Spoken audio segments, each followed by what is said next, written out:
sobra ang distrust ng tao ngayon sa gobyerno, sa korupsyon, nakakahiya ng tawagin congressman. Ito lang, nakakahiya. Hindi ko na kailangan.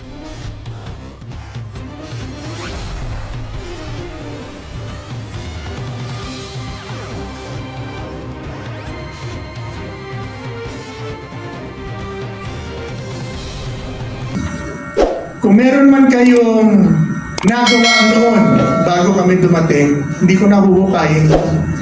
Pero wag lang kayong magkakamali ngayon. Dahil pag ngayon kayo nagkamali, ikakahon ko talaga kayo lahat. Sabi ko nga. Tapos, alam ko naman na tinatakot lang kayo ng mga congressman ninyo.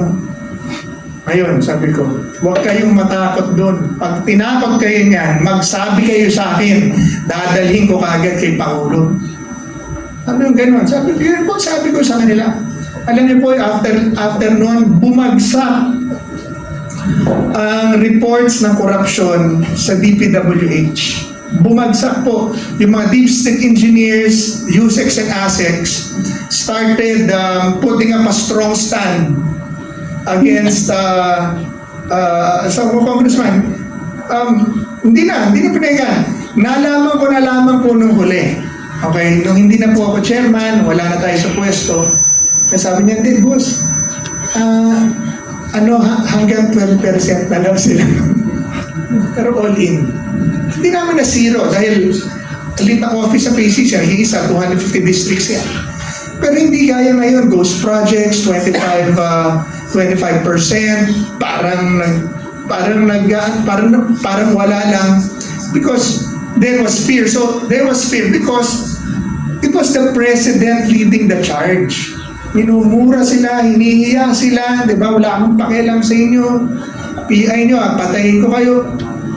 Kaya ito pong nangyayari ngayon, nandiyan na po ang mga opisina, Ombudsman, COA, NBI, DOJ, meron pang ICI, na pwede nang kumilos. The Ombudsman can already initiate by himself an investigation even towards the President. Not for purposes of filing cases, but for purposes of filing an impeachment case. Now, that's another topic kung ipa-file ng impeachment case. Pero, ang point ko, kung meron na ba mga opisina na pwedeng kumilos? Of course. Pero, gagawin ba to? Yun ang ating kini-question. Bakit hindi nyo pa ginagawa? Pwede naman gawin. So, ito po ang maghahan sa Pangulo at sa ating gobyerno na question sa mga tao. Gagawin mo pa talaga ang trabaho mo? Hindi. And this is not only affecting government, politics. This is affecting and eroding or affecting national security. This is already a national security problem because political insecurity is the foremost and the most important security element in national security. National Security Administrator po ako. I finished my MNSA. At ang political security is the most important or the number one security element in determining and assessing and establishing national security. Sobra ang distrust ng tao ngayon sa gobyerno, sa korupsyon, nakakahiya ng tawagin congressman. Ito lang, nakakahiya. Hindi ko na kailangan sabihin, alam naman ang lahat po yan. Pero unless this is addressed by the President, hindi mahihimasmasan ang question at ang bugsok ng damdamin ng Pilipino, and he has 3 years to do that. Utusan mo na. Hindi mo mautusan ng ombudsman, pero at least man lang sana marinig. Di ba, marinig? Tamo po to, lastly, ang laki-laki na ng kontrobersya. Pero may revelation pa yung isang congressman na marami pa rin allocables at non-allocables sa budget 2026. Paano nakikita na naghuhunos dili siya, di ba? Na lip service Diba? Bakit? Kasi siya na tinuturo eh. Yun ang pinakamalaking problema rito eh. Ano ang kailangan mo? Naalala ko si Pangulong Duterte, sinabi ko sa kanya ito noon, 2016, mananalo pa lang siya as president. Sabi ko, Mayor, makain kami. Sabi ko, pangako mo sa akin, pag nanalo ka, kahit ikaw lang manalo, kahit hindi na ako manalo, matakbo ako senador noon. Sabi ko, paimbestigahan natin lahat. Wala tayong sisinuhin. Yun yung issue ng PDAF at saka DAP eh. Paimbestigahan natin lang, wala tayong pipiliin. Sabi niya sa akin, oo, sabi niya. In fact, tayong dalawa na mauna, magpaimbestiga na tayong dalawa. He was willing to do that.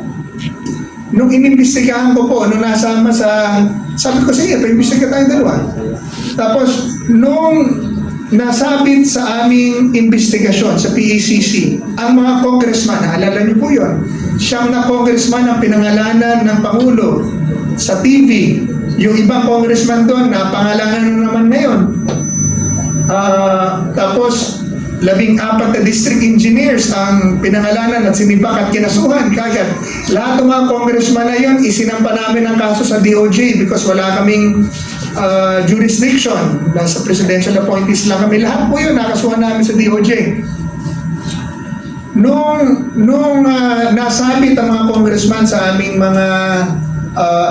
investigasyon, pinatawag ako ng Pangulo kagad kasi nagagalit yung mga congressman, pinatatanggal ako. Dahil sabi ko sa kanila, ba't huwag kayong magalit sa akin kung ginagawa ko ang trabaho ko? Kung may problema kayo sa akin, patanggal niyo ako yung Pangulo. Sabi ko, tayo sa Pangulo, patanggal niyo ako. Sabi niyo, magulo sa Greco.